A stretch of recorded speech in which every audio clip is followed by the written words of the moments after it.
Hoje a gente vai ter aula com a doutora Adriana Helena de Matos Abi.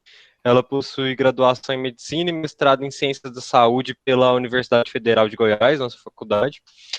Atualmente ela é preceptora da residência em Pediatria e professora da Universidade Federal de Goiás da Pediatria Ambulatorial do HC.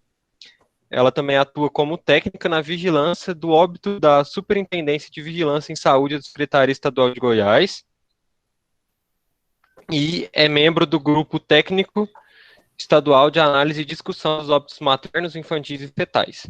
Possui experiência em atendimento e preceptoria de urgência e emergência pediátricas, atendendo ambulatorial e pediatria geral e vigilância de óbito materno, infantil e fetal. Acho que depois desse grande currículo aí a gente pode iniciar nosso encontro. A palavra é sua, doutora. Tá bom, muito obrigada pelo convite, obrigada ao Centro Acadêmico, a nossa casa, né, que é o Hospital das Clínicas, a Faculdade de Medicina, desde sempre, e acredito que vocês já estão visualizando, correto? Sim, professor. Perfeito. Então, como o colega colocou, né, eu estou na Universidade Federal de Goiás desde 1986 e como pediatra do Hospital das Clínicas desde a década de 90, então já tem um longo tempo. Na Secretaria Estadual de Saúde, nós estamos desde, acho que 8 anos atrás, eu trabalhava anteriormente materno-infantil. E faço parte, como o colega falou, do grupo técnico de mortalidade infantil, fetal e materno, onde nós analisamos todos os óbitos infantis e maternos do estado de Goiás. Os óbitos fetais nós analisamos estatisticamente. Os óbitos infantis e maternos nós analisamos individualmente. Nós coletamos os dados, nós investigamos, nós discutimos. Todo óbito materno, todo óbito infantil, ele tem que ser discutido com a atenção básica, com a pessoa que prestou assistência ao óbito. Então, se ao longo da vida de vocês receberem alguma notificação de investigação de óbito infantil ou fetal, é uma investigação epidemiológica. Visando o quê? Visando evitar novos óbitos por causa semelhante. Então, por que mortalidade infantil? Por que esse tema é tão importante? Quando eu olho a mortalidade infantil, eu consigo enxergar como que essa sociedade, como que esse grupo, como que essa área de pessoas, como que essa comunidade cuida daquelas pessoas mais vulneráveis. E entende-se, né, isso é senso comum, isso é estandarte, né, na medicina, que mulheres gestantes e crianças são vulneráveis, são seres vulneráveis, assim como é o idoso, assim como é as populações de risco, as etnias, são povos vulneráveis. Então, a gente tem um olhar diferenciado para eles. Outra coisa, infelizmente, em função da pandemia Covid-19, atualmente, meu serviço está quase que 100% voltado para a análise dos óbitos por Covid, né? Então, vendo o professor falar aí de um tratamento, que para nós ainda é um tratamento meio assim, meio que no sonho, né? Porque é um tratamento muito caro, nós estamos analisando os óbitos por Covid, um a um, exaustivamente, discutindo o que aconteceu, o que poderia ter sido feito diferente, esse óbito não podia ter sido evitado, né? Esse ano nós estamos no Brasil, até dia 2 de junho, 38 óbitos por semana de mulher gestante ou puérpera por Covid, e no estado de Goiás, um óbito de mulher gestante puérpera a cada 2 dias por Covid. Então, é muita coisa, é muito trabalho. Mas vamos lá para o artigo. Primeira coisa, eu queria trazer para vocês, né, combinado com o colega, depois que ele me convidou para me falar sobre um tema e apresentar um artigo. Um artigo que fosse, em primeiro lugar, brasileiro, né? Não adianta eu falar sobre mortalidade infantil na África, na Europa, na Ásia, nesse momento. Meu propósito é trazer para vocês uma contextualização brasileira. E aí, eu busquei no Cello, eu não busquei no PubMed, eu busquei no Cello, porque eu queria realmente um artigo brasileiro, um artigo que fosse algo recente. Então, a gente encontrou esse artigo de 2021 na Revista Brasileira de Saúde Materno-Infantil. E aí, quando vocês forem escolher uma revista para enviar um artigo, ou mesmo uma revista que vocês querem ler, vão para o tema que vocês se interessem, né? Como que, professora, mas qual a revista que eu vou escolher para mandar o meu artigo?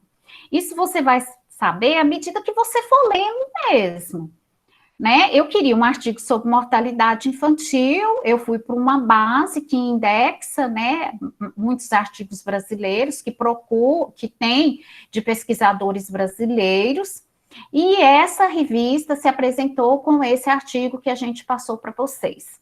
Então, sempre que vocês forem olhar, aqui na página da revista, tem tudo que você precisa saber, até a métrica.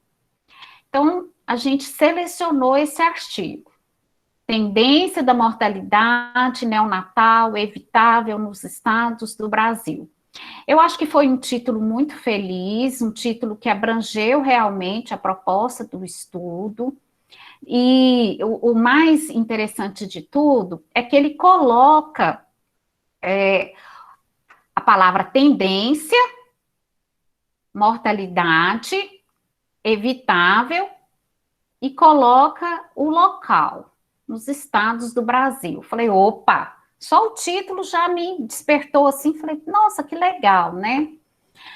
Mas a mortalidade infantil, ela não é só a mortalidade neonatal. E o que é uma morte evitável? O que é isso? O que é uma morte evitável? Né? E o que é uma tendência? E por que ele colocou nos estados? Né? Então, é um grupo que estuda mortalidade, é um grupo de pessoas da enfermagem, né? São enfermeiros, são doutores na enfermagem, é um artigo original, e apesar de ser uma revista B3, B4, né, é um artigo que traz muito conteúdo para nós, é um artigo que revela muita coisa sobre isso que a gente quer saber, que é mortalidade infantil. Nós estamos falando muito de Covid, menino também morre de Covid, né? Temos análise de vários óbitos, acho que na próxima semana eu vou apresentar mais de 10 óbitos por Covid, já apresentei vários de crianças aqui do estado de Goiás, né, dos 246 municípios do estado de Goiás. Então, assim, a gente tem analisado, mas aqui ele se propôs a analisar somente a mortalidade neonatal. E a mortalidade neonatal, no nosso país e no nosso estado, concentra 80% da mortalidade infantil no Brasil. Então, pegamos o resumo, ele traz o objetivo, né, que é descrever a tendência da mortalidade evitável por intervenção do Sistema Único de Saúde. Então, ele já traz uma informação nova, que não está no título. Mortalidade evitável por intervenções do Sistema Único de Saúde. Então, são ações do Sistema Único de Saúde, o nosso SUS, capaz de reduzir, né, de se evitar esses óbitos. Aí, segundo os grupos de causa e de residência. Então, aqui, ele praticamente já fala para você qual que é o método que ele vai utilizar. Né? Pelo objetivo, você já entende o método. É um estudo de tempo e de local. Então, é um estudo ecológico misto. Por quê? Porque ele usa tempo e usa local. E ele pega dados do sistema de informação sobre mortalidade e do sistema de informação sobre nascido vivo. Só que, na realidade, ele não pegou esses dados no SIM, que é o Sistema de Informação sobre Mortalidade, e nem no SINASC, que ele pegou no DataSUS. Nós vamos ver isso direitinho. Por quê? Porque hoje à noite, você, sentado no seu computador, você faz esse estudo também. Se você quiser fazer essa análise dos municípios do estado de Goiás, da região centro-oeste, da cidade de Goiânia, ou comparar o estado de Goiás com o estado do Tocantins, você é capaz de fazer esse estudo, tá certo? Então, mais um ponto, né, para o estudo que a gente escolheu. Aí ele coloca os resultados, né, que a gente vai conversar sobre eles, né, ele encontrou que houve redução na taxa de mortalidade neonatal evitável, eu fiquei muito feliz, falei, nossa, houve redução, né, por adequada atenção à mulher na gestação e parto, e por promoção da saúde durante a gestação. Óbvio, né, gente? Eu estou falando de mortalidade neonatal, então eu estou falando de saúde de gestante. Ele conclui que há desigualdades nas tendências, outra coisa óbvia, né? E um outro limitador de um estudo ecológico, né, que você não encontra uma linearidade, ainda mais no nosso país, que é um país continental, né? Essas palavras-chave que eu acho que vocês já sabem também, né, pelos descritores DESC. Então, o que seria mortalidade infantil? Eu acho que aqui eu estou falando para aluno interno, né, estou falando para calouro também, aluno do primeiro ano. Talvez alguma coisa que eu vou falar, vou até ofender aqueles que já sabem, mas eu parti do pressuposto que tem alunos do primeiro ano. Então, se ficar cansativo... É importante dar esses conceitos, professor Adriano, porque nem mesmo médico formado sabe. Tá, porque às vezes você fala, mas ela está falando isso de revista, eu já sei isso, mas eu acho isso importante, eu considero que isso seja importante, porque eu trabalho com grupos de médicos, de enfermeiros, né, que às vezes não conseguem entender muito bem isso, né, e fica assim, que a taxa de mortalidade infantil é um conceito, assim, lá longe, né, até mesmo pediatras não entendem direito, mas enfim, a taxa de mortalidade infantil, ela é extraída do número de óbitos dos menores de 1 ano de idade. Menor de 1 ano de idade é 364 dias, 365 dias é 1 ano, então ele já não entra na estatística da taxa de mortalidade infantil, ele entra na mortalidade na infância. Então, a mortalidade infantil, ela vai de 0 até 364 dias, tá certo? Então, é o número desses óbitos no numerador com o número de nascimentos no denominador por 1000. Mas ela é dividida em neonatal precoce, que é do nascimento até o 6º dia de vida, e isso aqui, gente, é disparado a taxa de mortalidade dessas crianças que nascem e morrem antes do 6º dia de vida. O neonatal tardio, que vai de 7 a 27 dias, e o pós-neonatal, que vai de 28 dias até 364 dias, que é menor de 1 ano. Ficou confuso? Então, vamos dissecar.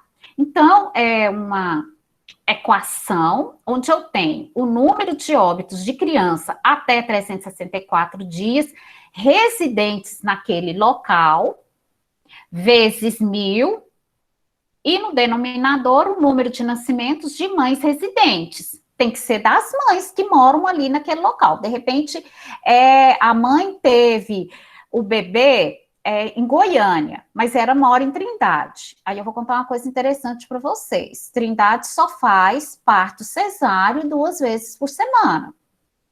Lá não tem maternidade e lá não tem uma casa de parto normal. Ou a criança nasce assim, né? Mas quando eu vou computar A taxa de mortalidade infantil de Trindade, quando essa mãe vem dar à luz por um parto normal aqui em Goiânia, ou resolveu fazer uma cesariana aqui em Goiânia, eu vou alocar esse nascimento pelo endereço da mãe, tá certo? Então, é da mãe residente naquele local. Por isso que não há tanta confusão, né?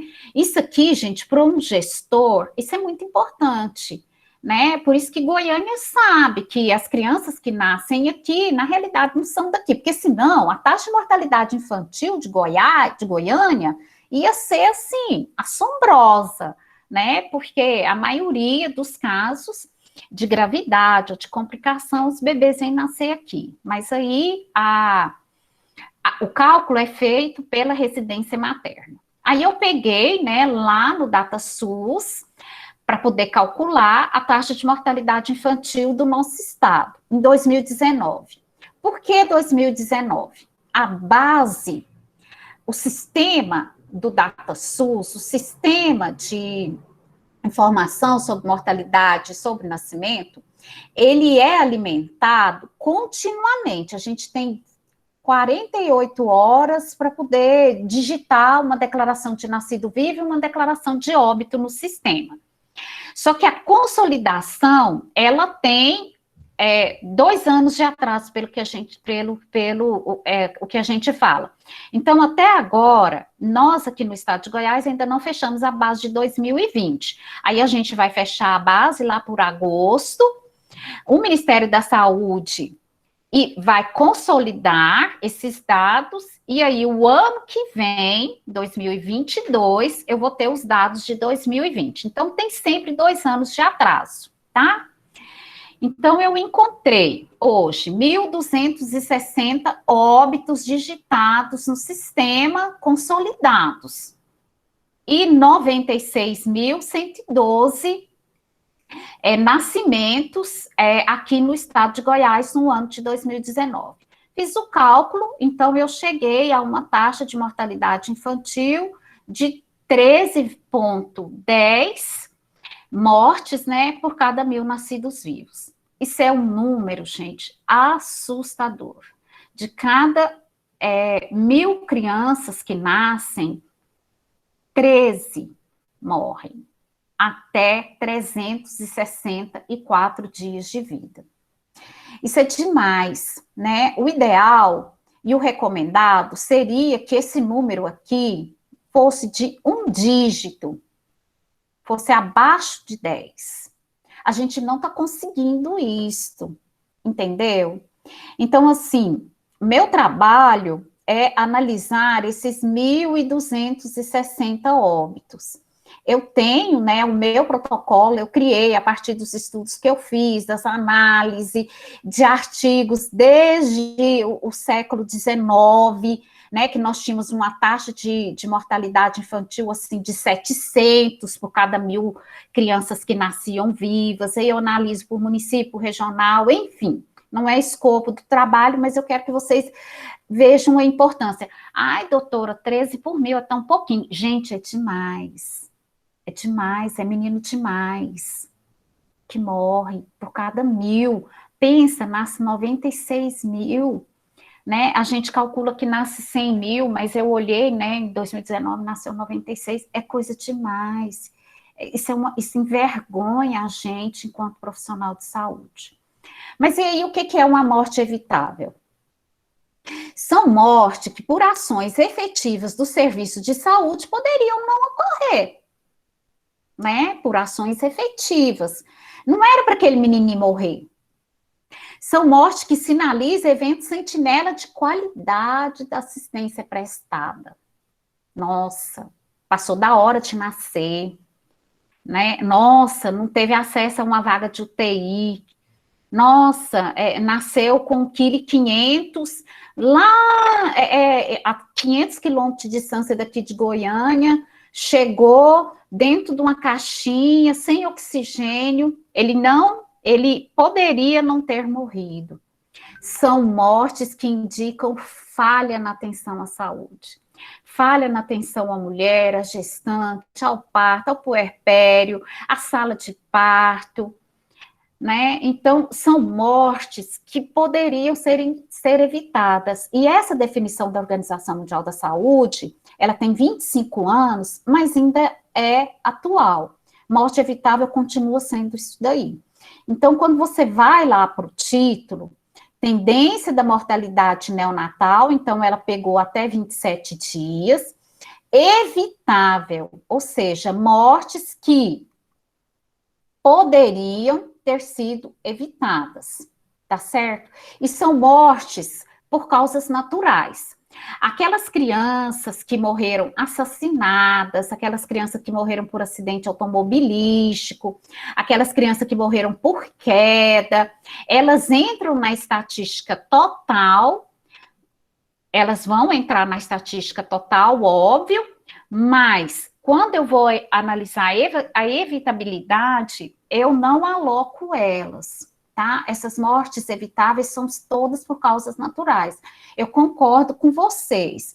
Um acidente automobilístico, uma criança que foi assassinada, essa morte poderia ter sido evitável? Sim. Mas nesse momento da análise desse artigo, ele não está pegando essas mortes violentas, tá? E nós também não analisamos as mortes violentas, a gente analisa a estatística, o número. As mortes, porque que foi a causa da violência, e a Secretaria de Segurança Pública. Principalmente os de acidente de trânsito, né, gente, de queda, de asfixia, né, de assassinato, né, deveriam ter sido evitados. Tem uma base onde eu posso pegar a taxa de mortalidade infantil, né, que é o Instituto Brasileiro de Geografia e Estatística. Mas, Adriana, não podia fazer esse estudo pelo IBGE? Poderia fazer se você quiser trabalhar com números brutos. O IBGE tem esses números, né? Mas quem que alimenta o IBGE? O DataSUS. Só que o DataSUS, ele é muito mais refinado. Então, se vocês quiserem fazer essa pesquisa pelo Instituto Brasileiro de Geografia e Estatística, é só você explicar que você vai fazer lá, a gente vai ver na metodologia.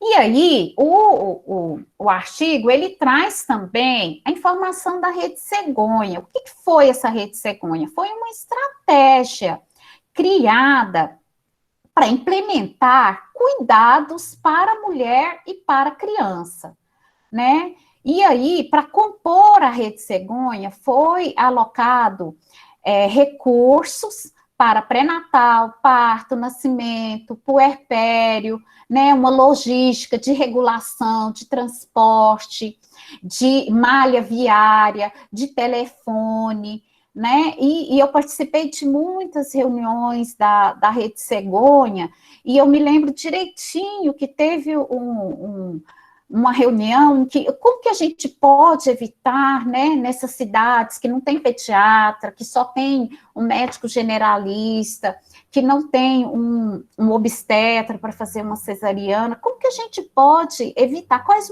as ações que a gente pode trazer para a Rede Cegonha?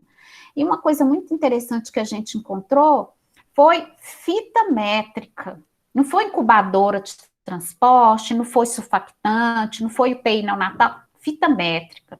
Se o médico ou a enfermeira tiver uma fita métrica para medir a altura do fundo uterino da mãe, eu evito morte neonatal, eu evito o bebê que vai morrer. Né? Então, tem todo um estudo, né, para implementar essa Rede Cegonha, e essas ações que evitam essas mortes não é coisa cara, não, gente. Tá? Eu vou explicar para vocês mais na frente.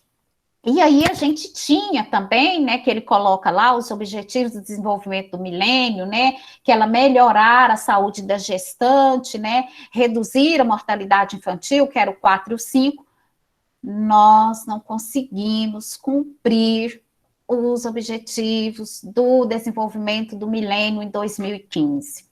Nós, com tudo que a gente fez, infelizmente, a gente perdeu. Esse jogo aqui a gente perdeu. E aí a Organização Mundial da Saúde lançou, né, os Objetivos do Desenvolvimento Sustentável e colocou no ano 2000 a proposta de até 2030 né, os 17 Objetivos do Desenvolvimento Sustentável, onde estão intrínsecos a redução da taxa de mortalidade infantil e a saúde materna.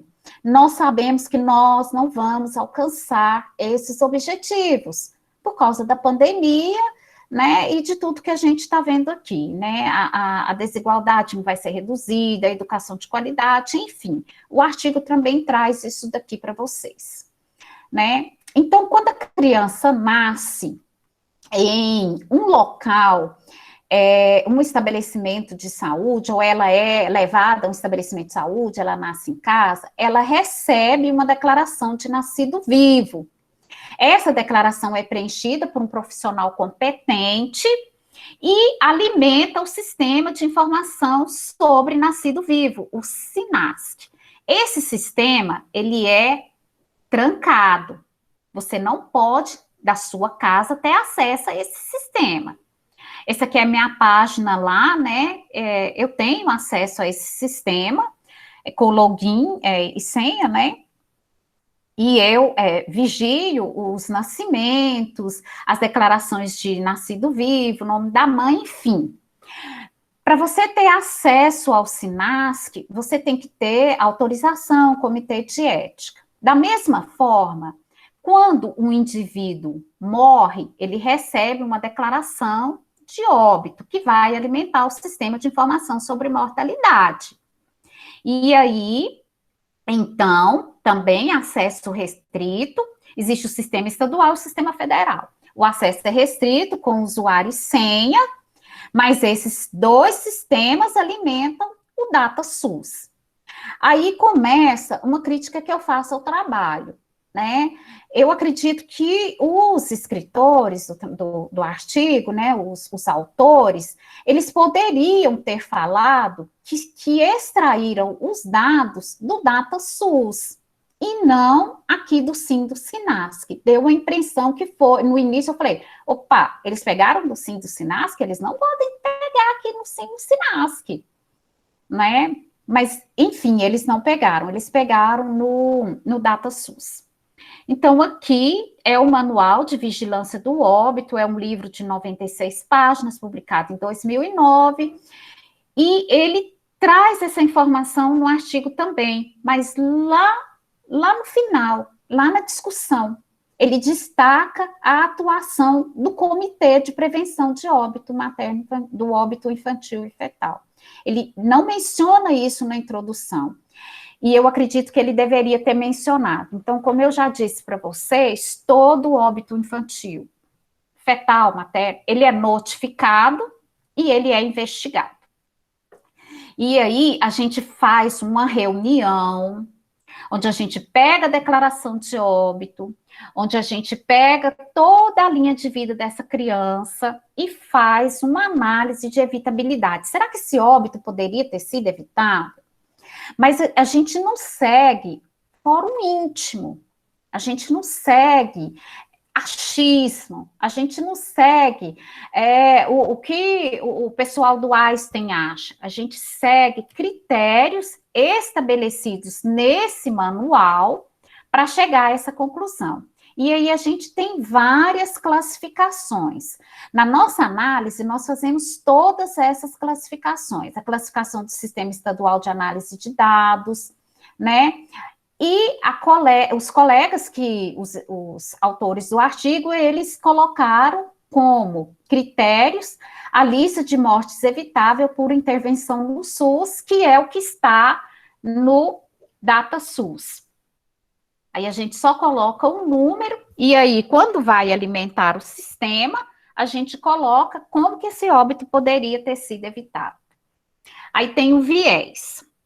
Para o Sistema Único de Saúde, uma criança que nasce com uma malformação, e esse médico coloca o termo da malformação na declaração de óbito, o Sistema Único entende que aquela morte é inevitável. Eu fico muito chateada com isso, porque, por exemplo, uma criança que nasce com síndrome de Down, ela pode sobreviver, né? E aí, quando essa criança, ela não entra como uma morte evitável. Uma criança que nasce com o pé torto, e tem isso escrito na declaração de óbito, é considerada morte inevitável, ela ia morrer mesmo. E a gente sabe que ela pode sobreviver.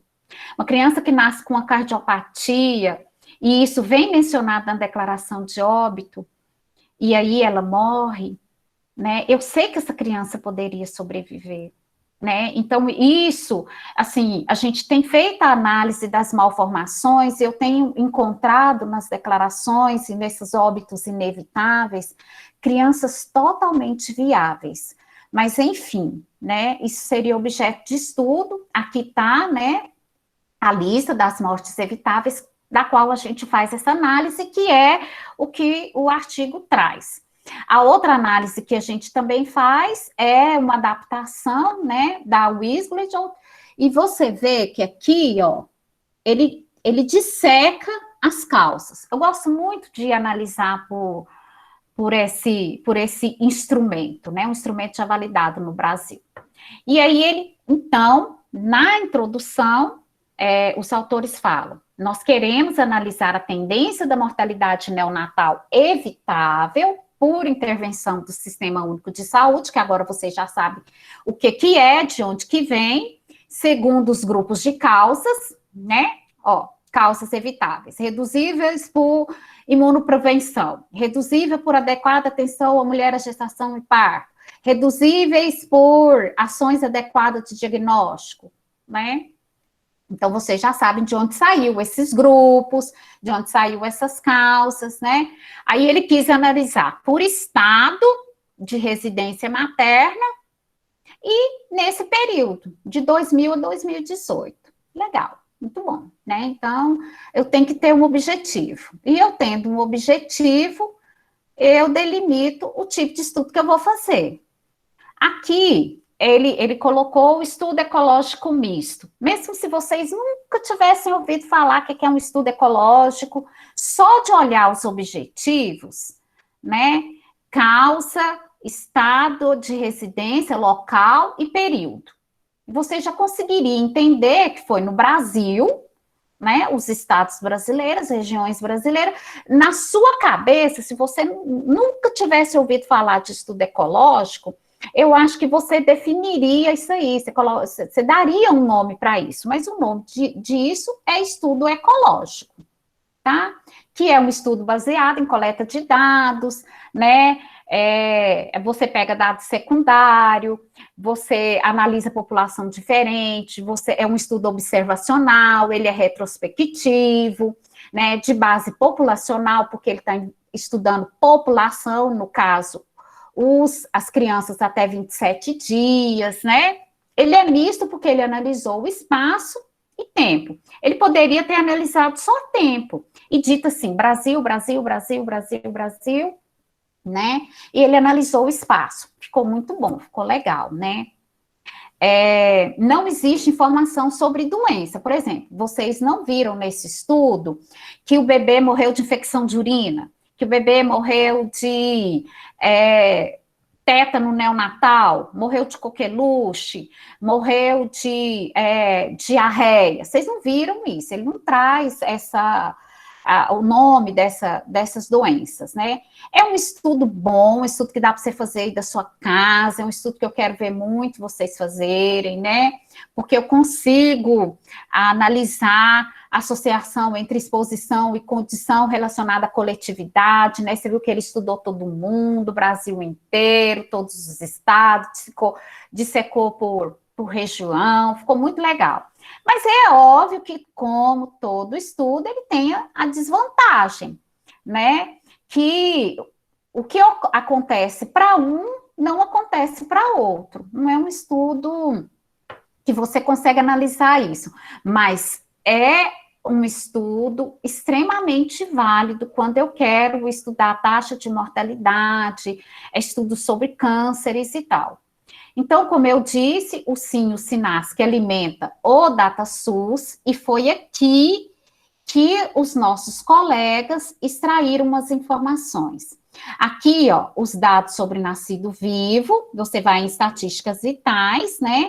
abre essa página, vai em Estatística Vitais, eles pegaram esse recorte e pegaram os dados de mortalidade. De 1996 para cá, a gente tem usado a CID-10. Antes, a gente usava a CID-9, e eu acredito que daqui uns 2 anos a gente já vai estar usando a CID-11, tá?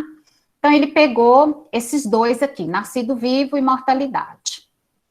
Colocou aqui, ó, gente, vem tudo pronto. Isso aqui é extrair. Você extrai, né, e você já extrai os números, monta a sua tabela de Excel lá, do jeito que você quiser, a análise que você for fazer.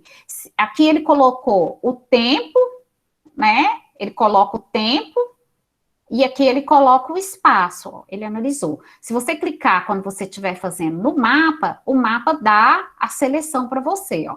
Selecione a opção ou clique no mapa. Muito fácil, intuitivo, super fácil de fazer.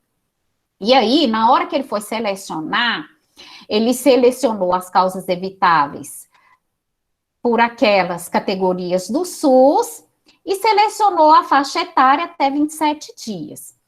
Você pode fazer o mesmo trabalho, na hora que você for fazer, você fala assim, eu quero fazer até 364 dias só de indígenas. Aqui, ó, raça, cor. Aqui é a escolaridade materna. Só o local de ocorrência, se morreu, se foi em casa, se foi no estabelecimento de saúde. Aí eu quero ver só sexo masculino. Eu quero ver só sexo não especificado. Tudo isso no DataSUS tem como. E ele mostra isso para vocês lá na metodologia, como que ele fez. Vou abrir um parêntese agora, porque ele também menciona, né, ponto para eles, a questão da ética em pesquisa. Muitas vezes a gente recebe, professora, corrija esse trabalho, professora, eu quero encaminhar, e aí não passou pelo comitê de ética. Toda pesquisa envolve risco, toda pesquisa, ela precisa de aprovação de comitê de ética.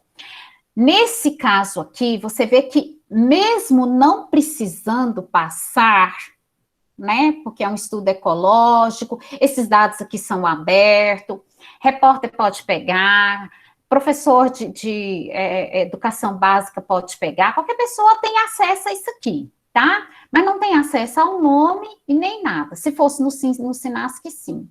Então, vai lá, olha se a sua pesquisa precisa de parecer do CEP. A gente está vendo muitos casos, principalmente a gente que avalia alguns estudos, né, não tem parecer do CEP. Isso aí, gente, é uma falha muito grande de quem está fazendo ou de quem orientou, tá certo? Então, eles colocam lá, por ser uma pesquisa de base secundária, não precisa de comitê de ética. A escolha da análise estatística. Você viu que ele dissecou bem, mostrou o cálculo, mostrou as equações, analisou no SPSS. Mas como que eu vou escolher o método estatístico para o meu trabalho? Como que eu vou analisar isso daqui? Esse tanto de variável?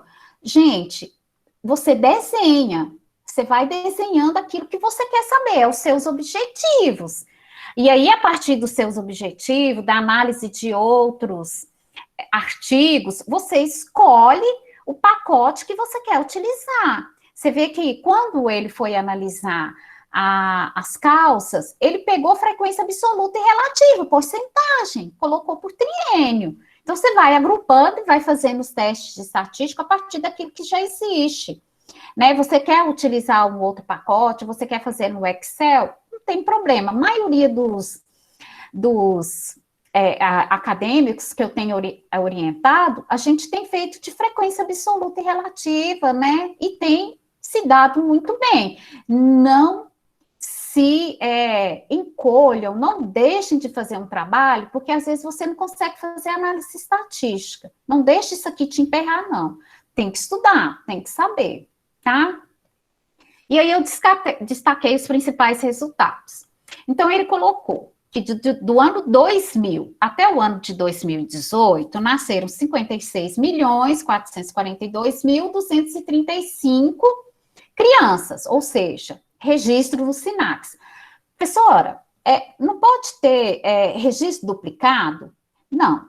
Isso aqui, gente, por isso que existe um delay de 2 anos, né? O Ministério, as secretarias, os municípios, isso aqui é feito uma limpeza no sistema, né? A criança nasceu, ela tem sinal de vida, ela recebe uma declaração de nascido vivo, e esse registro vai para o sistema de informação de nascidos vivo lá, e vai para o DataSUS. Então, realmente, nasceram 56.442.000. E morreram até 27 dias de vida 591.097 crianças. É muita coisa, né? Dessas crianças que morreram, que podia estar viva com 20 anos, não sei, né? Talvez, né? 76% poderiam não ter morrido no período neonatal. Pensa, gente. Pensa que isso é por intervenção do SUS. Não estou falando de coisas que não tinha no SUS no ano 2000, não. Por intervenções do Sistema Único de Saúde. É praticamente 80% dessas crianças. Né? É muita morte. E o Brasil, a cultura brasileira, ela traz em si uma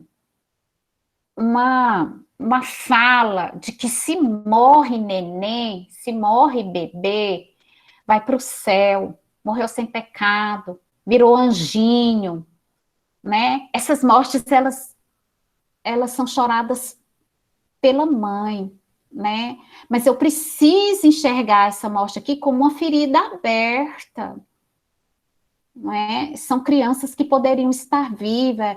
Às vezes uma criança que eu vejo lá no meu banco, né, das 1.200 crianças, 1.500 por ano que morrem aqui no estado de Goiás, bebê de 3,5 kg com Apgar, com nota 10/10. Como que esse menino foi morrer por uma causa evitável?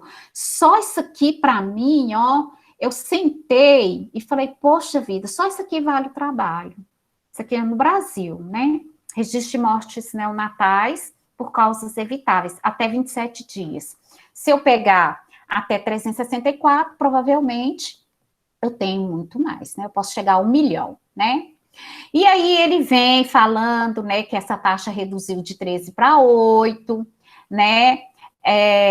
A taxa por todas as causas, né? Aí a evitável reduziu de 10 para 6, né? Com uma média de 8, né? Então, tá bom, né? Então, a gente fica satisfeito. Só que aí eu tirei só esse gráfico, porque senão nós vamos avançar demais, né? As regiões. E aí você enxerga aqui, nesse gráfico, o quanto a desigualdade mata a criança no Brasil. A desigualdade social, a desigualdade regional, né? A desigualdade de distribuição de renda, de distâncias, o quanto o nosso país é diferente. Você vê que o Sul, ó, tá aqui na pole position, né? Caiu, né? E aí você vê lá o Nordeste, ó, caiu muito pouquinho, né? E nós do Centro-Oeste estamos correndo aqui por dentro, né? A gente vai correndo aqui por dentro, assim, né? Mas, enfim. E aí ele coloca aquilo que ele falou, né? A análise por triênio, de 2000 a 2002, eu destaquei aqui no estado de Goiás, né? Que houve uma redução de 21, né? Uma variação percentual, mas reduziu, né? De 8 para 6. Por intervenções no Sistema Único de Saúde. Isso aqui é muito bom, graças a Deus, né? Aqui ele coloca a redução em porcentagem, que é aquilo que ele se propôs a fazer lá na frente, né? Pelos grupos, aí ele analisa por triênio, e aí depois ele vai analisar por regiões e por estados. Eu não gosto daquele gráfico que ele coloca na vertical, assim. Eu não gosto daquilo, não. Aquilo é difícil da gente ficar lendo, né? A gente tem que ficar... Eu acho que quando vocês forem fazer o artigo de vocês, tenta fazer de uma forma, apresentar que aquilo ali cansa o leitor, aquilo ali... Eu falei assim, eu nem vou pegar isso aqui, não. Isso aqui tá tão... né? Eu peguei os gráficos que era mais fácil de visualizar. Então, partindo para a discussão, ele observou que a mortalidade neonatal diminuiu na maioria dos estados. Né? Eu acho isso tão vago, diminuiu na maioria dos estados. O que ele quer dizer com isso? Fala para mim que estado que foi, por que foi, né? Mas enfim. A redução observada foi resultado de mudança na esfera econômica, educacional, ambiental e de assistência à saúde. Eu falei, uai, peraí, foi? Como? Onde que ele falou isso antes para mim, né? Que impactaram sobre a saúde de mães e crianças. Talvez tenha um limitador do número de palavras lá do texto. Aí ele fala um negócio que ele não falou em lugar nenhum. Considera-se as investigações dos óbitos por comitês de prevenção de mortalidade infantil como aliadas no processo de redução. Mas ele não tinha falado isso lá. Como que ele chegou, como que ele colocou, né? Mas, enfim, ele colocou. O óbito evitável é um evento sentinela e os comitês surgiram para dar visibilidade, investigar, monitorar, que é aquilo que eu falei para vocês. Eu trouxe essa informação para vocês para agregar. Tá certo? E mais algumas coisas que vocês quiserem discutir também, que foi o que vocês encontraram depois que vocês leram. Então, eu vi, né, as limitações do estudo, é um estudo de dados secundários, né? Não faz um linkage de SINASC, ele não faz esse linkage, né, ele não mistura esses dados aqui por nome da mãe, né, porque pode ter uma mãe aqui que perdeu 5 filhos nesse período, né, então fica assim, eu sinto que tem uma alimentação, a gente tem o estudo daqui, da nossa coordenação, ele está em pré-print, para ser publicado. Eu ia trazer esse estudo, depois eu falei assim, não, fica tão estranho a gente levar justamente o estudo da gente, né, mas enfim. Tem as limitações da causa básica de óbito, como eu já falei para vocês, que as malformações não entram nas causas evitáveis, as mortes violentas também não entram, então, eu acho que isso, na minha opinião, enquanto técnica da vigilância do óbito, eu acho que isso é um limitador, isso devia ter sido mencionado no trabalho. Ela não coloca informações e estratégias de evitabilidade diante dos resultados encontrados. E daí? Nós vamos fazer o quê? Vamos acionar a rede cegonha? O que nós vamos fazer? E o principal, para quem estuda mortalidade infantil, é a questão da subnotificação. Óbito neonatal no Brasil, eu ainda tenho que pensar que naquelas regiões que eu falei para você, que não tem uma maternidade, não tem uma assistência à saúde, eu tenho uma zona cinza. O menino nasce em casa, ele não é registrado, ele não tem declaração de nascido vivo, e morre e é enterrado dentro de casa. Vocês não têm noção, quando eu abro assim o mapa, quando eu pego os municípios, vou jogando os óbitos assim, peraí, mas não nasceu nenhum menino nessa cidade? Não morreu nenhum menino na cidade? Taxa de mortalidade infantil 0? Peraí, como que é isso? Que são as subnotificações e a zona cinza. Os cemitérios clandestinos, o sepultamento nos quintais, as não buscas, né, por tratamento. Enfim, a gente tem isso também, e isso deveria ter sido também mencionado no trabalho. Então, para terminar minha fala, agradecer, eu queria dizer para vocês o seguinte, quando vocês pensarem em mortalidade infantil, acho que tem muito conteúdo que eu falei, lembra que um bebê sozinho não existe. Não existe, gente. Ninguém vem ao mundo numa abóbora, no disco voador, né? Existe um bebê e sua mãe. E se eu quero manter crianças vivas, se eu quero que essa criança sobreviva, eu tenho que cuidar das mulheres, eu tenho que cuidar das mães, eu tenho que prestar uma assistência. Por que essas mortes são evitáveis? E aí ele traz lá nesse gráfico, né? Se por prevenção, a atenção à gestação, cuidados ao recém-nascido, atenção ao parto, né? Então, eu evito. Tudo isso é cuidar de uma mulher. E se eu for analisar a morte além da morte, né, que seriam aquelas crianças que sobreviveram, mas sobreviveram com sequelas, as near miss, né, os bebês com paralisia cerebral, com hipóxia, esses 500 mil que morreram, né, se eu for analisar aqueles bebês que vão ter uma vida vegetativa, eles vão multiplicar por muito mais. Para cada bebê que sobrevive, né, a uma morte, eu tenho por volta de 18 que fica sequelado, né, depende do local onde eu analiso. Então, isso é muito triste. Então, eu tenho que ter qualidade de vida, qualidade de assistência, qualidade de atenção e, principalmente, qualidade de informação, de divulgação, de trabalho bem feito, tá certo? Então, era isso que eu queria trazer para vocês. Desculpa se falei demais, se fugi do tema, né? Eu não sei se era isso que vocês pretendiam, né? E agradecer mais uma vez e estou aqui para vocês fazerem as considerações que acharem pertinentes. Tá? Ótimo, obrigada. Foi perfeito, professora Adriana. Muito obrigado. Acho que deixou muito claro a importância de um estudo ecológico, eventualmente. Eu acho que a gente tem que abrir para discussão, para a gente conversar, né? Falar de dúvidas, pontos positivos do trabalho, alguns pontos negativos que já foram ditos. Qual a dúvida de vocês? Vocês que estão entrando. E aí, meninos? Oi, boa noite, professora. Boa noite. Fiquei com uma dúvida só em relação às mortes por violência externa. Por que elas não entram como mortes evitáveis? Então tá. Então, o que acontece? A causa básica de morte, ela pode ser causa natural e causa externa. Causa externa seriam causas violentas, mortes por autoinfligidas, né? Essas causas externas, elas vão para o banco da Secretaria de Segurança Pública e a Secretaria repassa, então, ao DataSUS. Se você abrir lá o DataSUS, Mariana, você vai encontrar o número de crianças que morreram por acidente automobilístico, período neonatal. Tem, cadeirinha. Foi por isso que a cadeirinha virou lei.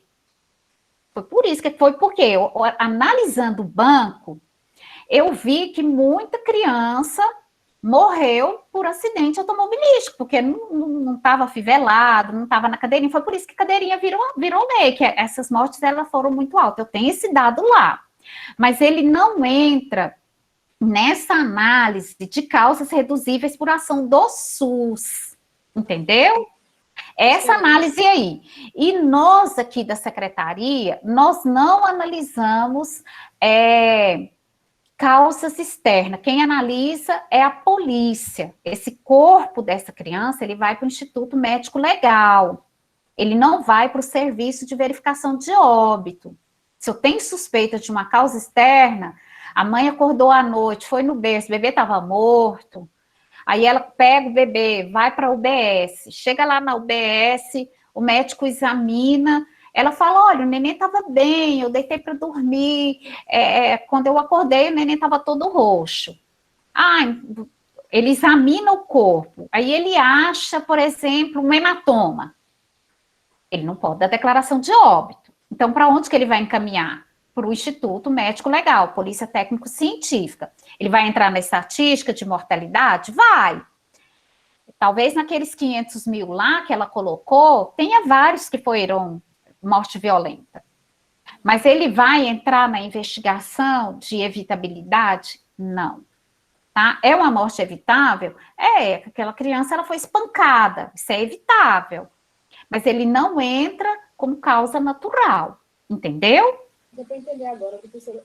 Agora, eu já achei no banco de óbitos evitáveis muita criança que, quando eu fui analisar, que eu pedi a investigação da família, do médico que atendeu, era morte violenta.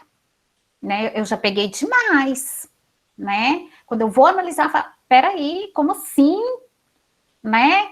Mas o que aconteceu? Aí que a gente vai, aí a gente tem que repassar para as autoridades competentes, tá certo? Entendi. Uma última dúvida foi em relação àquelas mortes que a senhora estava falando, que elas são colocadas como mortes inevitáveis, mas na verdade são... Poderiam ser evitadas. Isso aí é olhar de pediatra, né? Pergunta, pode terminar. Então, como eles conseguem colocar essas mortes num banco de inevitáveis? Tipo, tem um campo lá que eles preenchem e acaba indo Tem lá. o campo. A declaração de óbito não é digitada lá no sistema do SIM? Eu mostrei para vocês. Tem uma declaração e vai para o sistema do SIM. Aí a pessoa que está digitando, ela escreve tudo que o médico escreveu na declaração de óbito. Aí o médico escreve assim: a criança, né, morreu de choque séptico, insuficiência respiratória, sepse neonatal, cardiopatia congênita não especificada, comunicação interatrial, pé torto congênito. Aí, quando o sistema identifica esse código, essa classificação internacional de doença, que é o CID, a gente escreve o CID lá na frente, o sistema puxa esse CID. Ah, não, se é malformação, então é inevitável. Eu gosto de analisar óbito por malformação, porque eu falo assim, gente, isso aqui não é inevitável, não, isso aqui é evitável. Né? Então, a gente tem conversas com o Ministério, a gente senta. Curitiba já faz isso, né? Eu fiz um treinamento em Curitiba. Curitiba faz isso. Curitiba fala, não, malformação é evitável. Ácido fólico, tratamento de diabetes gestacional, acompanhamento da gestante, eu evito malformação, eu evito cardiopatia, controle de tabagismo. Curitiba é fantástico para analisar mortalidade infantil. Eu fiquei, assim, deslumbrada com as análises deles. Tá certo? Seria um bom estudo para todos os ensinos. Seria um bom estudo e eu tenho incentivado muita gente a fazer, viu? Até agora ninguém peitou, não. Mas a gente está fazendo, tá? A gente tem um banco e a gente está fazendo. Obrigada. Mais alguma pergunta? De nada. Primeiro, para... Oh, desculpa, pode falar, pode ir. Eu não tenho muito bem uma pergunta, mas, na verdade, é uma pergunta assim, seria um pouco de discussão também. Quando a gente viu lá na sua apresentação da senhora que a gente tem as causas evitáveis, as não evitáveis, só que tem umas que ficam não claramente evitáveis, a gente não consegue entender. Quando você fala de limitar as causas evitáveis para a atuação do Sistema Único, né, de Saúde, a gente não está aí colocando justamente um obstáculo, que a gente pode até perceber na estabilidade, né? A gente vinha com os números de mortes neonatais caindo, a gente percebe que em alguns estados a gente está tendo uma instabilidade, né, de acordo com o artigo que a senhora colocou. Isso não poderia ser um obstáculo, essa limitação? A gente não poderia, às vezes, estar olhando só para um lado, esquecendo os outros lados? Exatamente. Poderia. A gente não, Você está correto. Isso é um limitador, sim. Né? Isso é engessado. Mas isso é a forma como eu tenho de analisar. Porque quando é um instrumento que eu tenho que colocar dentro daquela lista. Entendeu, João Paulo? Eu não posso sair daquela lista. Eu não posso trabalhar com achismo, com amadorismo. Ah, mas essa criança aqui, né, lá de muito longe, vamos dizer, né, faz de conta, né, uma criança de uma cidade muito distante, se tivesse passado um catéter e feito diálise peritoneal, mas isso aí lá não tem esse recurso para tirar essa criança de lá, né? Mas isso deveria existir, então esse óbito é evitável, né? Todo óbito por Covid, ele é evitável. Mas como assim? É porque na classificação, na orientação do SUS, é uma doença viral. Então, se é uma doença viral, ela é evitável. Entendeu? Por isso que quando a gente vai falar de óbito evitável, a gente precisa entender o termo, precisa entender os instrumentos que a gente utiliza para poder falar isso. Isso não é, mas se eu fosse a pediatra que estivesse lá nessa sala de parto, reanimado esse menino, né, feito ventilação, supressão e máscara, entubado, aspirado, esse menino não teria morrido. Não é assim que eu analiso com o instrumento. Esse óbito seria evitável? Seria. O menino aspirou fezes, aspirou mecônico, ele teria sido evitável. Mas quem que faz essa análise de evitabilidade? São os comitês. Tá? São os comitês e, às vezes, o próprio diagnóstico. Por exemplo, a criança morreu de choque séptico. O próprio sistema de informação sobre a mortalidade, choque séptico é evitável. Entendeu?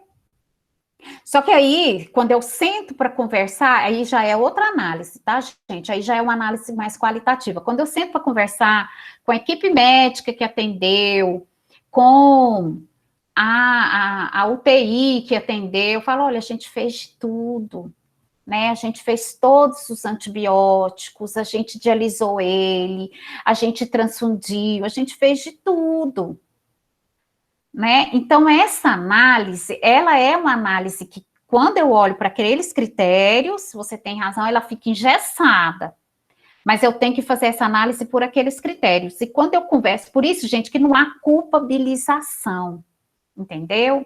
Quando eu analiso um óbito de criança, eu não estou querendo culpar ninguém, não, nem o SUS, nem o hospital, né? Eu quero ver o que eu posso fazer para evitar outro óbito por causa semelhante. Né, foram gemelares que nasceram com 1 quilo, mas nasceram muito longe daqui, a mãe tinha 16 anos. Eu poderia evitar? Claro que poderia evitar se ela não tivesse engravidado, se ela tivesse tido um parto no local que tivesse uma UTI neonatal. Vocês entenderam? Então, é assim, é uma análise muito global. Aí, o que eu recomendo para aquele município? Identifique as suas gestantes. Ela não veio na consulta de pré-natal? Vai atrás. Faltou a consulta? Prescreve o sulfato ferroso. Liga, monta um grupo de rede de assistência, visita domiciliar, é área de cobertura, né? Eu fiquei assim, eu vejo uma grávida na rua, eu falo assim, você tá fazendo pré-natal? Tá de quantas semanas? Tá tomando sulfato ferroso? Vocês entenderam? Né? Isso aí, tem alguém para cuidar de você? Tem alguém para te levar lá? Né? São essas ações que vão fazendo com que essa mortalidade reduza. Mas eu concordo com você, e isso precisa ser ampliado. Você viu de quanto que é o manual? O manual é de 2009. Né? A gente tem ainda esses instrumentos, né? Eu estou falando para vocês que Curitiba faz umas análises diferentes, né? Rio Grande do Sul faz umas análises diferentes, que é muito boa. Eles trabalham mortalidade infantil como se eles estivessem na cabine de um avião. Eles ficam vigiando os instrumentos, é muito bacana, né? Tem um corpo muito grande de pessoas para poder analisar. Mas eu concordo com vocês, isso aí também precisa ser atualizado. Respondi? Falo demais, né? Não, acho que respondeu sim. E quando você falou, acho que eu até percebi, eu acho que a gente tem tantas evitáveis para ainda tratar que expandir, a gente talvez poderia estar colocando uma situação até pior, né? Acho que a pesquisa deixou muito claro, o artigo, que a gente está muito focado também nas causas biomédicas, né? E que se a gente não tivesse tratamento da mãe, questões mais sociais, econômicas, psicológicas, que eu acho que talvez sejam até mais fáceis do que colocar recursos para causa biomédica. Exatamente. Né? Adianta, eu falo assim, ó, abrir UTI neonatal, sim, joia, mas eu tenho que fazer mais do que isso. Eu tenho que ensinar uma menina a ler. Eu tenho que dar um livro para ela. Eu tenho que falar para ela, não está na hora de você engravidar. E engravidar, gente, é um direito da mulher. Né? É um direito, é uma alegria, né? Então, eu não posso imaginar aquela fala que eu falei para vocês, e eu estudei muito a questão da morte da criança, né? A morte da criança ao longo dos anos, né? Essas crianças, o anjinho, né? Esse simbolismo no Brasil, toda casa tinha um anjinho, toda família perdia um filho, que isso era, assim, uma coisa assim, gente, isso é dilacerador, né? Eu não posso entender isso como normal, como aceitável, né? Ah, mas por que tem tantos filhos, não tem condição de criar? Que é isso? Né? Que pensamento é esse? Não é assim, não.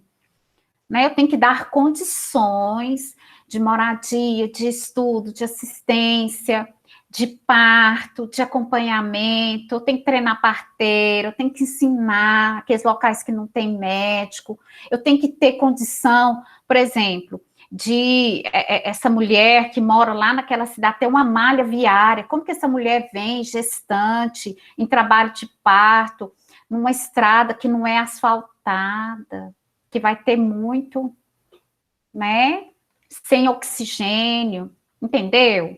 Então tem que pensar em tudo isso, né, o Brasil é muito desigual ainda, mas a gente precisa entender que é possível melhorar, tá certo?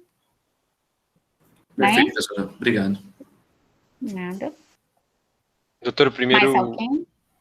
eu primeiro agradecer a apresentação, falar que foi muito bom, e eu queria falar que eu gostei bastante do estudo, eu gosto bastante de estudo ecológico, porque eu acho que dá para a gente ter uma noção de como que é a realidade do Brasil, né? E a gente vendo isso, a gente percebe que, tipo, a pré-natal, que nem o João Paulo estava falando, a parte antes da relação biomédica no Brasil ainda é muito falha. O planejamento familiar nosso é, tipo, principalmente em periferia, quase zero, né? Menina de 17 anos engravidando, que não tem noção nenhuma de como que vai ser a vida dela, e acaba que não faz pré-natal, não cuida direito, e isso é uma das grandes causas de mortalidade infantil, né? E eu acho que a gente devia focar bastante nisso, que nem a senhora também comentou, e também falar que, como normalmente são os estudos ecológicos, a parte ruim é que não dá para a gente confiar direito de como os dados são coletados, que nem vocês dois estavam comentando também, a grande subnotificação que tem no interior de pessoa que nem registrou que estava grávida, por exemplo. Mas eu A achei que zona foi uma... cinza, né? Exato. Deixa eu falar uma coisa para você. Todos os países desenvolvidos do mundo, eles colocam como mulher em idade fértil acima de 14 anos. O Brasil, eu entendo a mulher em idade fértil dos 10 aos 49 anos. Tão grave que é a questão da gestação na adolescência no Brasil.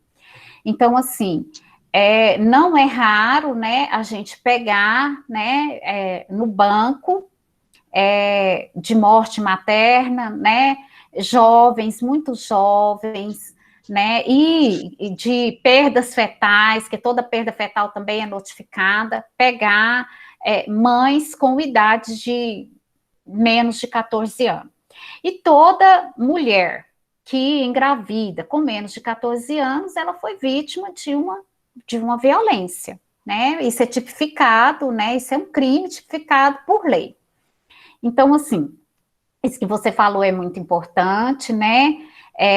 A gente tem realmente muito mais a se estudar, e vocês podem aprofundar, vocês podem pegar esse mesmo estudo e falar assim, eu vou fazer o mesmo estudo, só que eu vou fazer eu vou incluir raça, cor, parda, branca, indígenas, né? Fazer um estudo desse, pensa, gente, só de indígenas, né? Como é que é? Eles estão morrendo? Que tanto que estão morrendo? Vamos comparar, né? Então, vocês podem fazer muitos estudos. O estudo ecológico, ele é gostoso de fazer, né? É um estudo que você faz com facilidade, você tem acesso ao banco aí na sua casa, né? E publica, né? É bom porque pode encaminhar, né? E ter publicações. Mais alguma pergunta, algum questionamento? Se deixar, eu vou falar a noite inteira. É um assunto que eu sou muito apaixonada, né? Vou fazer só um pouco. Eu gostei muito, professora Adriana. Vou fazer um pouco advogado do diabo agora. Pois não. Eu acho que Eu acho muito interessante ouvir temas o qual eu não sou afeiçoado, né? A minha área é cirúrgica e apesar de ser um cirurgião, eu termino lendo muita coisa, né? Inclusive sobre física quântica, para ter uma ideia. Então, se eu sou um curioso. Então, eu recentemente, há algum tempo os meninos sabem que gostei muito da sua apresentação, principalmente quando a senhora fala a respeito das limitações dos estudos ecológicos, porque quando eu discuto com os meninos, um dos primeiros argumentos que eu mostro para eles serem céticos, serem críticos na informação que vocês estão recebendo. Né? Não acreditar de cara. Né? E ser cético não vou acreditar nunca e acabou tudo. É simplesmente você tentar minimizar seus viéses cognitivos, suas confirmações, suas Isso, preferências, para poder avaliar com muita calma o que é que uma evidência está falando e se de fato aquela evidência tem mais sinal do que ruído. isso Né? mesmo. Então, e é isso. Então, algumas vezes a gente já discutiu aqui sobre estudo ecológico. Eu fiz, uma vez foi com o professor João Bosco, depois eu falei sobre os meninos sobre medidas de associação e correlação. E aí, diante disso, eu vou contar um detalhe, queria ouvir a opinião da senhora, já que a área da senhora a respeito no Brasil, que foi algo sempre que me despertou uma curiosidade. As discussões, por exemplo, da utilização de drogas fantasiosas, como, por exemplo, a hidroxicloroquina, ela veio inicialmente, né, por uma divulgação de YouTube, né, na época do DJ Raul, e isso depois foi muito, digamos, confirmado e fomentado por evidências observacionais, dentre elas estudos ecológicos. Então só para os meninos avaliarem, se a gente avaliar a figura 1, a gente tem um gráfico de dispersão com duas variáveis, né? E aí ele utiliza aí regressão polinomial e regressão linear. Então tem uma variável x, que no caso é tempo, que é uma variável independente que está correlacionada com a variável dependente, que é morte, né? Morte evitável, que ele fala, não é isso? Isso. Mortalidade infantil evitável. E é justamente o que hoje a gente ocorreu na pandemia, né? A gente via, por exemplo, falaram muito dessas cidades no interior, que eu não vou lembrar o nome agora, mostrando que você tinha uma mortalidade, mais uma vez, né? É um gráfico de dispersão que mostra a associação tempo e mortalidade, sendo que no caso de Covid, mostrava a mortalidade alta e mostrava o tempo do tratamento precoce e essa mortalidade eventualmente caía. E muitas pessoas fizeram associações de que aquele tratamento estava causando a redução de mortalidade.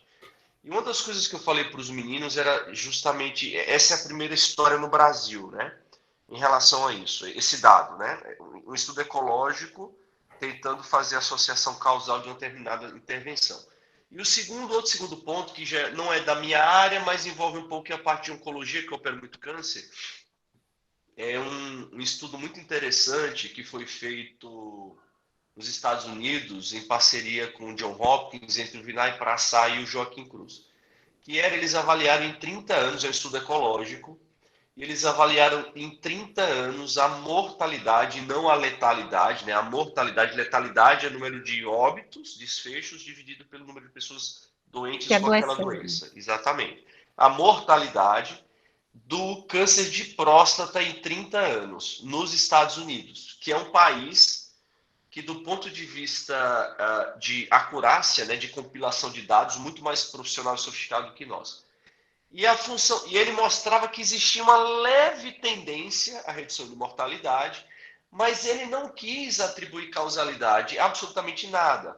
Ele quis avaliar os possíveis fatores confundidores que influenciavam naquela redução.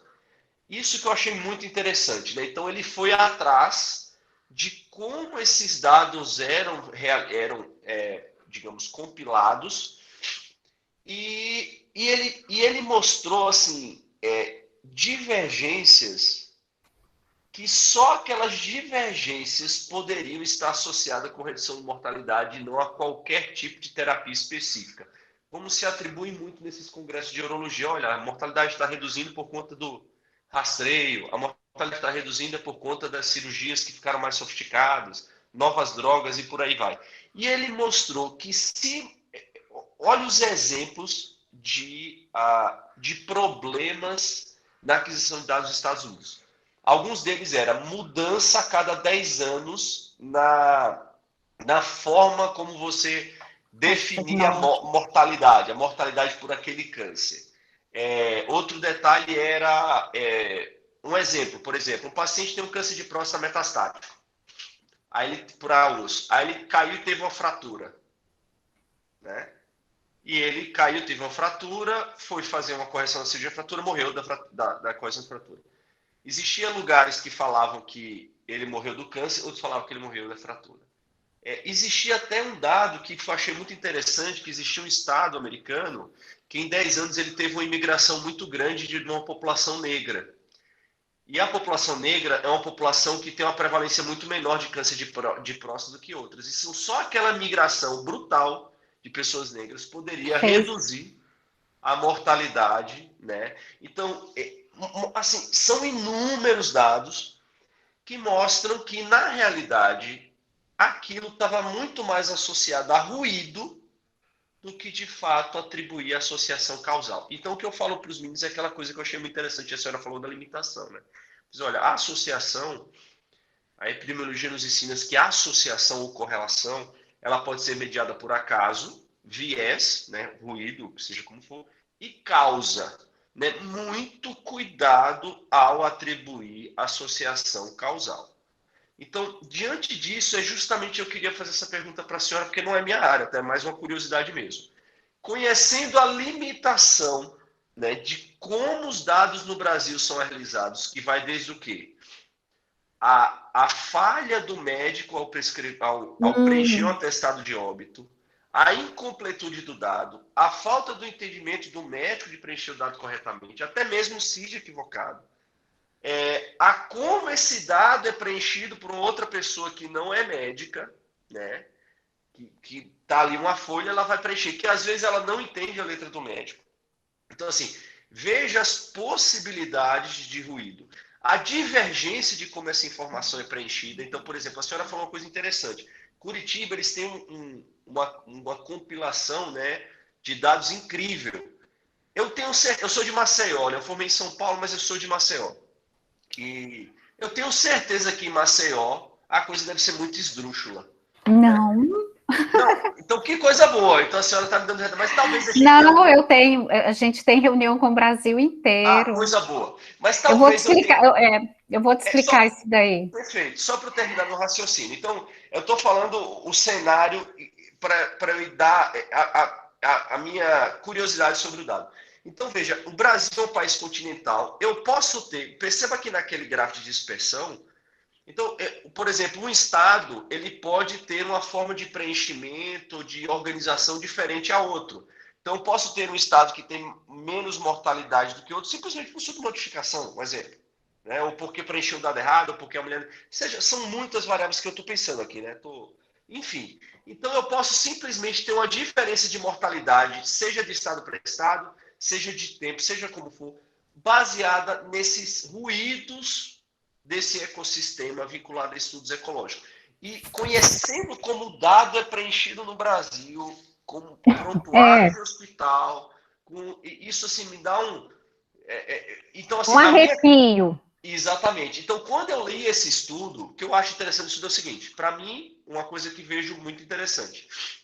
Em 16 anos, quando eu pego a variável X, que é tempo, sobre a variável dependente, que é a variável mortalidade evitável, eu percebo que há uma redução importante, há uma correlação, né? Correlação entre redução dessa mortalidade evitável de acordo com o tempo. Então, quanto mais tempo se passou nesses últimos 16 anos, deixa o papai terminando aqui.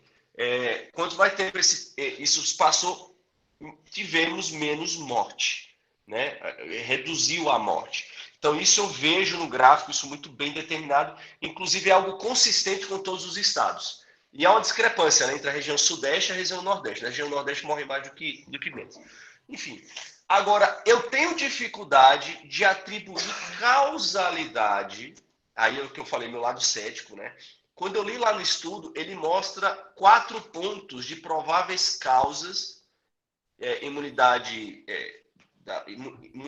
imunoprevenção, cuidados assistência com a à mãe, gestação, assistência. isso. Então, assim, eu fazer uma correlação, uma inferência causal daquilo com esse tipo de informação, como a senhora falou muito bem, que é coletada por esse tipo de sistema, eu acho que a única forma de eu fazer uma correlação é de forma intuitiva da pessoa que trabalha na área. Porque para o cara que é leigo como eu falei, não posso fazer inferência causal dessa forma, né?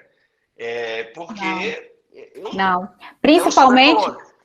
Principalmente porque você viu que eu coloquei quando é que o manual saiu? Em 2009. 2009. Ele começa a coletar os dados em 2000. Mas, enfim, Mas o que acontece? Eu queria saber da senhora em relação a essa quando vocês fazem esses estudos ecológicos, com que tipo de qualidade de informação que vocês se deparam? Isso. Então, assim, é isso que você falou mesmo. A informação, ela é mais preciosa do que o seu patrimônio em si. Eu saber o CPF da pessoa é mais importante do que eu saber, né, o endereço, o nome da mãe, a data de nascimento, o CPF, acabou. Né? Então, isso é coisa que a gente não divulga. Mas, enfim, como que essa informação ela é produzida? Eu trabalho com isso, né? E a gente tem feito treinamentos sucessíveis de preenchimento da declaração de óbito. Né? Preenchimento de declaração de óbito é ato médico, assistência, continuidade da assistência, o médico é responsável por aquele paciente mesmo depois do óbito. E o que o médico escrever na declaração tem que estar escrito no prontuário, né? A letra tem que ser legível. Bom, enfim, a declaração de óbito, ela tem 3 vias. Uma, amarela, que vai para a família, para poder ele ir na Secretaria Municipal, né, lá na SEMAS, registrar esse óbito para poder fazer o sepultamento e ir no cartório para fazer a certidão de óbito. Existe uma lei no Brasil que ela é da década de 70, acho que de 73, eu acho interessante que até é uma lei da ditadura militar, que nenhum corpo pode ser sepultado em um cemitério se não tiver uma declaração de óbito. Então, por isso que existem os dados dos cartórios, né? O cartório, ele sempre tem um dado maior que o dado do sistema de informação de mortalidade. Aquela subnotificação que dá da zona cinza, né, os cemitérios clandestinos, isso nós sabemos que existe, né, desde sempre, desde Brasil colônia, né, escravos não podiam ser sepultados em cemitérios de branco, né, tinha um cemitério das igrejas, enfim. A via rosa da declaração fica no prontuário e a via branca vai para onde? Que é aquela de cima, aquela que você preenche, aquela que está ali na esferográfica, né, a primeira via. Essa via, ela sai do estabelecimento de saúde e vai para a Secretaria Municipal de Saúde. Lá na Secretaria Municipal de Saúde, se é um óbito infantil, fetal, materno, por Covid, por dengue, por H1N1, por tuberculose, por HIV, essa declaração é feita uma notificação. E aí vem o que você falou. Esse indivíduo vai ter que pegar essa declaração lá na secretaria, abrir o sistema e digitar essa declaração. Ele é médico ou é não médico? Não, ele não é médico, ele é um técnico. Eu já digitei muita declaração de óbito, porque a gente está tendo muita, então eu já digitei, mas quem digita é um digitador, ele digita no sistema. Se ele não consegue ler, ele reporta ao estabelecimento de saúde, e aí, ali no bloco 5... Com o prontuário, isso é com o prontuário. Não, só com a declaração. Só com a declaração. Só com a declaração. Ninguém pode alterar uma declaração de óbito. O que o médico escreveu lá é aquilo que vai para o sistema, tá certo? Na hora de colocar o CID, a gente tem, doutor Edmond, um curso que o Ministério da Saúde disponibiliza. A gente faz esses cursos, eu fiz o curso, sou a professora do curso, só para colocar CID. Médico não coloca CID em declaração de óbito, ele só coloca a causa. E aí a gente vai analisar essa declaração, vai pegar os 3 volumes da Classificação Internacional de Doença, né, vai ficar ali, às vezes ele fica 2, 3 horas, 2 dias, analisando a declaração, e ele coloca, então, um CID, e digita a declaração no sistema de informação sobre mortalidade. Posteriormente, essa declaração vai para a Secretaria Estadual de Saúde, né? Quando chega na Secretaria Estadual de Saúde, chega justamente no meu local de trabalho, a gente confere todos os dados da declaração. Redigita, se for o caso, às vezes o nome da mãe veio diferente, confere essa declaração, confere de novo a causa. E a gente tem médicos lá para fazer a análise. Muita coisa que, muitos diagnósticos que são colocados na declaração de óbito são códigos que não podem ser causas de óbito. Aí o próprio sistema, quando você está alimentando o sistema, essa alimentação é humana, né? Eu acho que a declaração de óbito, ela não vai ser digitada tão cedo, né? O próprio sistema fala, unha encravada não pode ser causa de morte, não pode ser causa básica de morte, né? A tuberculose não leva faz de conta, a uma gravidez ectópica rota, né? Então, ele fala que aquilo não leva àquilo, e aí a gente faz, se for o caso, uma investigação, né? E aloca o CID e alimenta o sistema. E essas declarações, elas são arquivadas, né? Ficam arquivadas, estão lá, estão no prédio onde os meninos foram, né? Vocês foram lá, alguns dos alunos foram. E vai para o Ministério.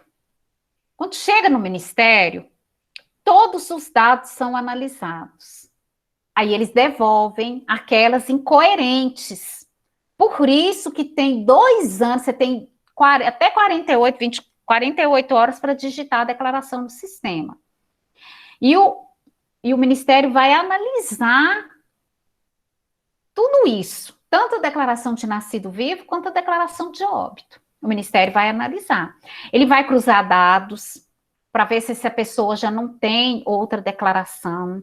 Ele vai cruzar as informações, e aí ele devolve para nós com críticas. O Ministério devolve para a Secretaria as críticas, fala assim, olha, essa declaração, isso aqui não pode ser causa de óbito, reveja essa informação, o nome dessa mãe, não sei o que, e a gente... Então, a alimentação, apesar de ser uma alimentação humana, que os codificadores, que são os técnicos treinados só para isso, só para extrair, só para digitar, são pessoas treinadas, não posso pôr qualquer pessoa para poder fazer esse serviço, são pessoas treinadas, requer sigilo, uma declaração de óbito, eu não posso pegar uma declaração de óbito, dar uma aula para vocês, né, em cima de uma declaração de óbito preenchida. Eu vou tajar o nome do profissional. Não, eu tenho a letra dele, né? Isso é violação de sigilo. Não posso fazer isso, né? Então, tem todo um ritual, um processo de trabalho, um protocolo para alimentar esse sistema com os dados à beira, sim, é 100% fidedigno. Não pode ter erro. Isso aí não pode ter erro, né? Eu sempre falo assim, olha, eu não olho para uma declaração de óbito como um papel, eu olho para uma declaração de óbito, né, o presidente do Conselho Federal de Medicina, ele fala muito isso, como um instrumento de vida, né? Quando eu olho ali um idoso, 77 anos, óbito por câncer de próstata, que teve uma queda, eu preciso analisar para ver se, né, eu preciso informar direitinho o preenchimento, e o médico viu, então o câncer de próstata foi causa secundária, mas aí quando o Ministério começa a ver, nossa, mas muito óbito por queda de pacientes com câncer de próstata, né? Então, se eu informo bem na minha declaração de óbito, eu vou ter políticas públicas de saúde voltadas para isso. Por isso que eu falei a história da cadeirinha.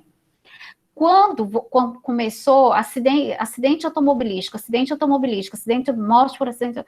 Peraí, né? Isso tem que ser lei. Colocar a cadeirinha, cinto de segurança. Tem que ser lei, isso tem que ser lei. Tá morrendo demais. Né? E aí eu identifico. Então, apesar da alimentação do sistema ser feita por pessoas que cometem erro, existem várias etapas e várias pessoas profissionais treinados, habilitados para isso, para alimentar esse sistema, e mesmo depois, porque aí seria automático, chegaria lá 2020, o Ministério já... Não, mas eles fazem todo um estudo em cima disso. Né? Entendeu? Então, assim, muito obrigado. Apesar do limitador, o estudo é válido. Fala. Só adicionar também, porque agora eu estou no rodízio justamente que lida com... Vocês vão chegar no internato, né? Vocês vão chegar no rodízio justamente que lida com a notificação. A declaração de óbito, ela é a mais primária, né? Mas dependendo do agravo, às vezes tem outra. E a atividade que eu estou fazendo, ela é justamente uma ficha de declaração de óbito, porque a crítica que o senhor fez, doutor, ela é válida, só que eu acho que o sistema, pelo menos a declaração de óbito, ele é feliz porque ele não é muito longo. Ele é uma página e, tipo assim, são dados relativamente bastante básicos. Você não tem que colocar nem... Assim, tem um espaço para você colocar aquelas causas de morte, né? Você coloca causa imediata, 2 causas intermediárias e uma causa básica, depois 2 comorbidades. Essa é a parte que mais dá erro. Então, o que acontece?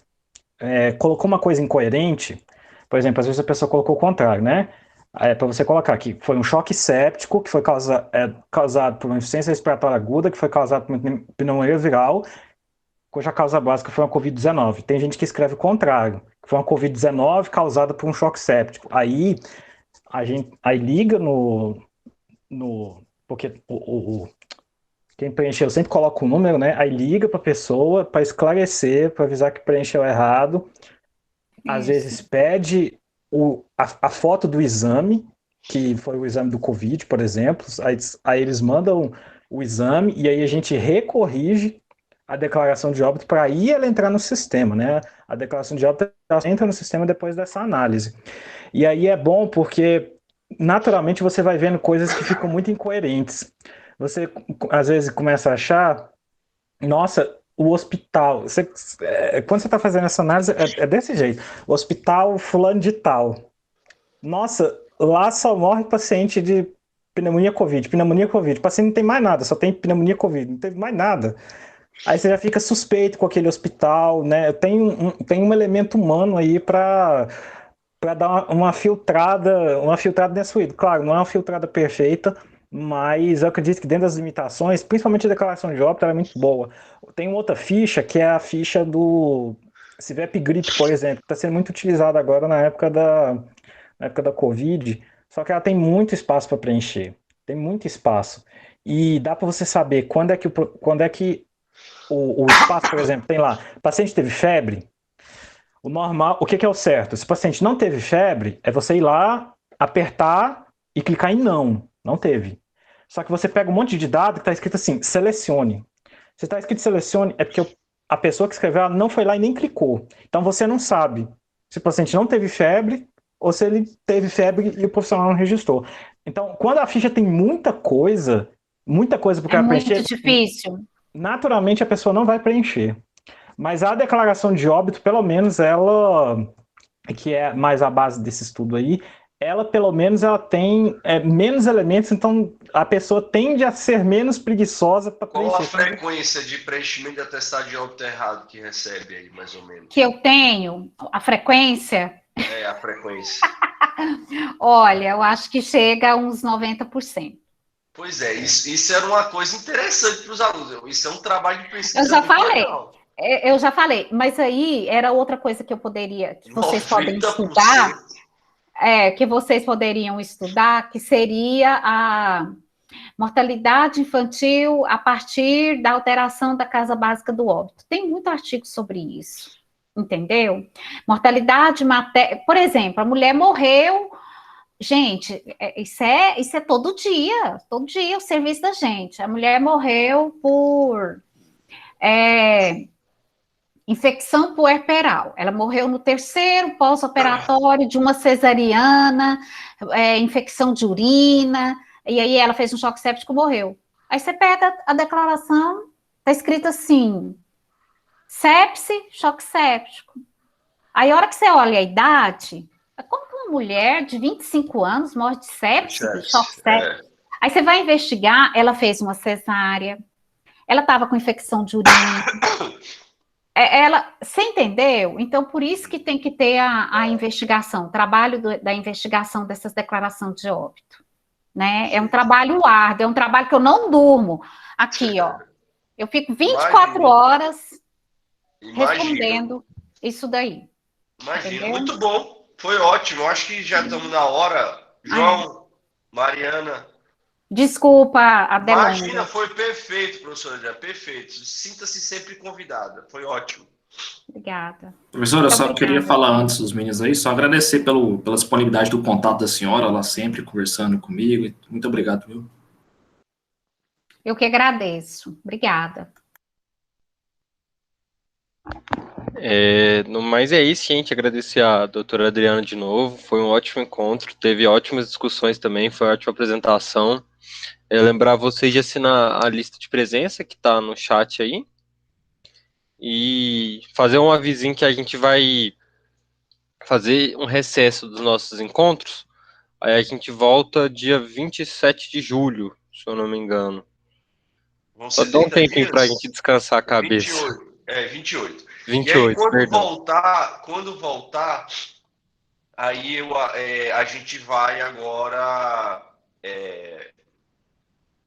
pegar mais pesado aí, vamos falar de raciocínio clínico primeiro, depois de raciocínio clínico, aí a gente vai falar de estudos de acurácia de método diagnóstico, de como interpretar estudos de acurácia, como avaliar o método de diagnóstico adequado ou não, e depois a gente vai falar de tratamento, tá bom, pessoal?